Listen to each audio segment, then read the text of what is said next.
Sabrina Alatas, yang lebih dikenal sebagai Chef Tasya, kini menjadi salah satu sosok muda paling menarik perhatian di dunia kuliner Indonesia. Namanya mencuat bukan karena sensasi, melainkan karena perjalanan hidup dan kerja kerasnya yang penuh dedikasi di dunia masak-memasak. Putri dari J. Alatas, pengusaha ternama sekaligus penyanyi jazz yang pernah menikah dengan aktris Christy Jusung, ini tumbuh dalam lingkungan yang akrab dengan dunia hiburan. Namun, Sabrina memilih jalan yang berbeda, dapur menjadi panggungnya, dan rasa menjadi bahasa ekspresinya. Kecintaannya terhadap kuliner muncul bukan karena tren, melainkan dari pengalaman pribadi. Dalam wawancara di kanal YouTube Puru Bermedia pada Agustus tahun 2020, Sabrina menceritakan awal mula karirnya dimulai setelah lulus SMA.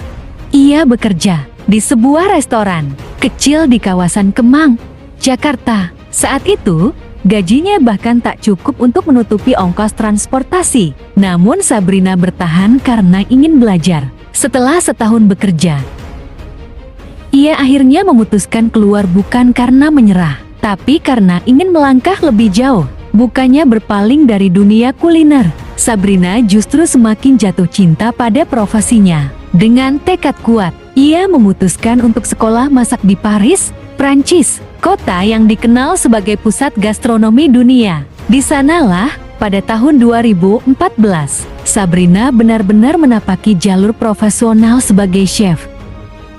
Ia belajar bukan hanya teknik memasak, tapi juga filosofi di balik rasa, tekstur, dan penyajian makanan.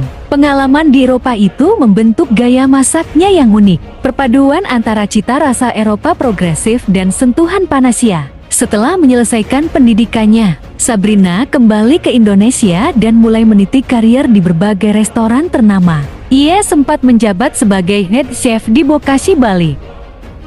Kemudian menjadi eksekutif chef di Pinggu RPL, sebelum akhirnya mendirikan bisnis kulinernya sendiri bernama Manje. Melalui Manje, Sabrina menyalurkan ide-ide segar tentang kuliner modern yang terinspirasi dari bahan-bahan lokal. Namun, seperti banyak pelaku bisnis lainnya, pandemi COVID-19 menjadi ujian berat. Dalam wawancaranya bersama Etalas Toko tahun 2020, Sabrina mengaku bahwa penjualannya sempat turun hingga 80%. Kondisi itu membuatnya kebingungan, terutama karena banyak staf yang menggantungkan hidup pada usahanya. Meski begitu, Sabrina menolak menyerah. Ia menyesuaikan diri dengan keadaan, berinovasi dengan membuat menu-menu makanan yang bisa disiapkan dan dimasak di rumah oleh pelanggan.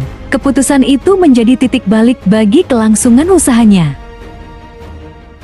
Tak berhenti di sana, Sabrina meluncurkan proyek pribadi bertajuk The Grumpy Chef, sebuah konsep private dining experience yang ditujukan bagi mereka yang ingin menikmati pengalaman kuliner yang lebih intim, personal, dan eksklusif. Dalam kolaborasinya bersama Sensitisations, Sabrina menjelaskan bahwa proyek ini adalah bentuk ekspresi pribadinya di mana setiap hidangan bukan sekadar makanan, melainkan cerita tentang perjalanan, emosi, dan seni. Selain pekerjaanku di restoran, aku meluncurkan The Grumpy Chef, sebuah proyek dari passionku yang didesain untuk mereka yang menginginkan pengalaman dining yang lebih intim dan personal, tulis Sabrina dalam promosi kolaborasinya. Selain sibuk di dapur, Sabrina juga dikenal gemar berkeliling dunia. Traveling baginya bukan sekadar hiburan, melainkan bagian penting dari eksplorasi rasa dalam perjalanannya ke berbagai negara. Ia selalu mencari pengalaman kuliner baru, mencicipi makanan tradisional, dan mempelajari cara memasak khas daerah yang ia kunjungi. Di luar dapur, semangatku untuk traveling dan mengeksplorasi memungkinkanku untuk merasakan tradisi kuliner yang berbeda-beda, dan terus bisa mengembangkan kemampuanku serta berkontribusi pada komunitas kuliner yang lebih luas, ujar Sabrina. Kini, Chef Sabrina Alatas tidak hanya dikenal sebagai chef muda bertalenta, tapi juga sebagai simbol dari semangat anak muda Indonesia yang berani mengejar passion dengan penuh dedikasi. Ia menunjukkan bahwa keberhasilan tidak selalu datang dari jalan yang mudah, terkadang harus dimulai dari bawah, dengan gaji kecil dan banyak keraguan. hingga akhirnya berdiri kokoh di atas kerja keras dan kejujuran pada diri sendiri.